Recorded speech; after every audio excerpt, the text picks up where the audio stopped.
चोर खे ॻोल्हण जो हिकिड़ो अमल थींदो आहे जंहिंखे हाज़रात जो अमल चइबो आहे। उनमें छा थींदो आहे त नंढो ॿार खे विहारींदा आहिनि, मासूम ॿार पर हुजे ज़हीन होशियारु, उनजे मथां कपिड़ो या चादर विधी वेंदी आहे। पोइ जेको आमिल सॻोरो वेहंदो आहे उहो उनखे हिदायतूं ॾींदो वेंदो आहे, उहो ॿारु चवंदो वेंदो आहे। यानी शुरूआति में हुनखे चवंदो आहे त बाबा हुननि ॿुहारी वारनि खे घुरायो, सफ़ाई वारनि खे त अची सफ़ाई कनि। वरी ॿारु चवंदो आहे ॿुहारी वारा अचो अची सफ़ाई कयो। वरी आमिल हुनखे चवंदो आहे त हाणे छिनकार वारनि खे घुरा त पाणी खणी अचो अची हिते छिनकार कयो। वरी नंढो ॿारु ईअं ई चवंदो आहे अचो अची छिनकार कयो।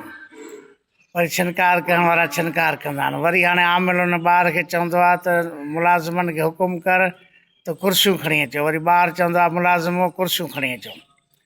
वरी पोइ चवंदो आहे त बादशाह हाणे हाज़िर थी, बादशाह हाज़िर थींदो आहे, वज़ीर। वरी ॿारु चवंदो आहे वज़ीर हाज़िर छो। हाणे बादशाह वरी हुकुम कंदो आहे, जेको आमिल वरी ॿार खे चवंदो आहे त बादशाह खे चओ त हाणे हुकुम करे त चोर खे पकिड़े अचो।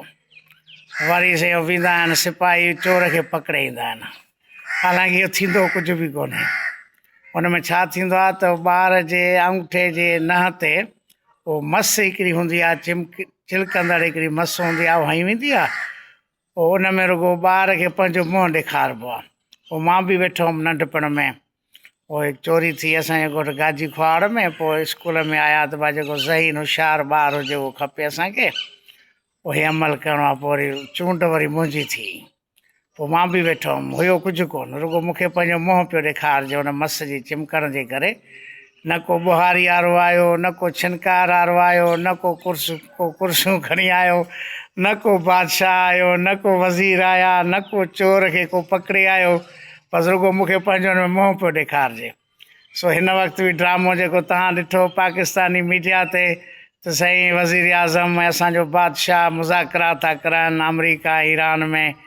सो इस्लामाबाद में थींदो, मीडिया खे बसि हुकुम इहो ॾिनो वियो त हिननि जी जेकी सालसी वॾी कामयाबु थी वई, मुज़ाकरात कामयाबु थी विया। बसि इस्लामाबाद में हाणे उहो ॿुहारी वारा बि अची विया, रोड रस्ता साफ़ था कनि, छिनकार वारा अची विया, कुर्सियूं लॻी वियूं, सभु कुझु थी वियो। इहो जेको कुझु ॾियारा बादशाह जेको शिया उलमा सां मीटिंग करे ऐं जेको कुझु थियो ऐं उनखां पोइ जेकी सूरत हाल थी आहे, उन तासुर खे ख़तमु करण जे लाइ हिकु पासे सोशल मीडिया ते ईरान जे ख़िलाफ़ु पोस्टरूं तेज़ी सां घणियूं अची वियूं हिननि वाक़े मीटिंग खां पोइ। हाणे ईरान जी मुखालफ़त एतिरी न हुई फेसबुक ते जेतिरी हाणे ॾिसण में अचे थी। हिकु ख़ासि मनसूबा जे तहत हुनजी जेको आहे सो मुखालफ़त शुरू थी वई आहे। माना जीअं होॾे जेको ॻाल्हि जेकी थी बादशाह जी, जीअं ॻाल्हि सही थिए। उनखां अलावा वरी हाणे मुज़ाकरा जो एॾो ज़ोर लॻाइनि था, जीअं शीयनि जेकी मुखालफ़त कई आलमनि ॿियनि मीडिया ते, उनखे असर खे ज़ाइल करण जे लाइ त असां त हुननि जे ठाल सरगर्म आहियूं। अमरीका इसराइल ईरान जी जंग ख़तमु कराइण जे लाइ असां त मुज़ाकरात कराइण वारा मेज़बान त असां आहियूं। माना उन असर खे ख़तमु करण जे लाइ जेको शिया उलमाओ जी तौहीन कई वई, बेइज़ती कई वई, उनखां पोइ ईरान जे ख़िलाफ़ु पोस्टूं, वरी मुज़ाकरात जो माना ईअं थो लॻे त बसि सुभाणे इस्लामाबाद में हेॾां जेको आहे सो ट्रम्प ईंदो त होॾां वरी ईरानी सदर ईंदो, होॾो इसराइल जो नेतन्याहू ईंदो, अची इस्लामाबाद में अची वेहंदा ऐं हुते ॻाल्हियूं थींदियूं, हुते ठाह थींदो। इन क़िस्म जो जेको तासुर ॾिनो साॻियो जीअं हाज़रात वारो अमल हूंदो आहे त हाज़ुर थियनि ॿुहारी वारा, छिनकार वारा, बादशाह, वज़ीर, चोर खे पकिड़े अचो।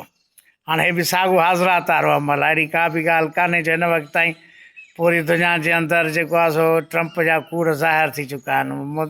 मोहलत ॾिए थो, वरी चए थो त मां ॻाल्हियूं कंहिंसां कयां, ॻाल्हियुनि जे दौरान वरी हमला बि थियनि था। सो ईअं कोन्हे त जेको आहे हिननि जे चवण सां को मुज़ाकरात अची इस्लामाबाद में थींदा या को ॻाल्हियूं थींदियूं ईरान जे शर्तनि ते।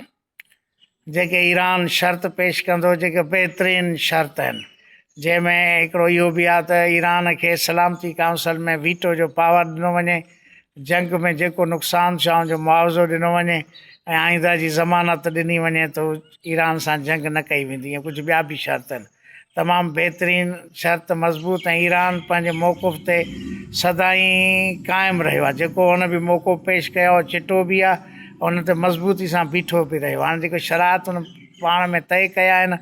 जॾहिं को बि उन्हनि वटि ईंदो त उन वटि इहे ई शर्त पेश कया वेंदा।